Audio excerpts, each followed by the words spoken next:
So now there are progressions and regressions, but we added the one with the rotation because we want to show a little bit more the advanced version. But a push-up, because there's shoulder flexion, is a closed chain shoulder exercise, but it's also a closed chain total body exercise if done right, right? So if you can't plank, you shouldn't be doing a push-up. So we would be moving through because we can't. Everything's got to be perfect. So you're getting at total body stabilization throughout the core.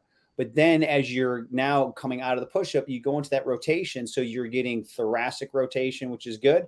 But now you're having to stabilize on one arm. So closed chain is when that distal segment is fixed and the body is moving.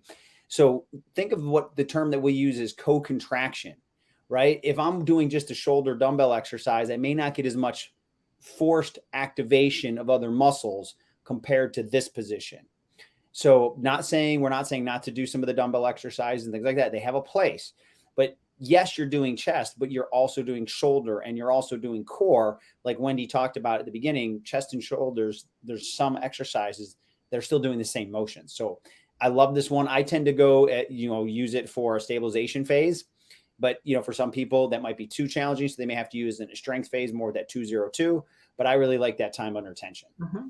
And this is also a good dynamic warm up too. So, again, you are warming everything up. And to Marty's point, though, there are regressions. So even if you want someone to start adding in that rotation, because again, thoracic rotation, as we know with people, especially if they are rounded, their thoracic spine should be mobile.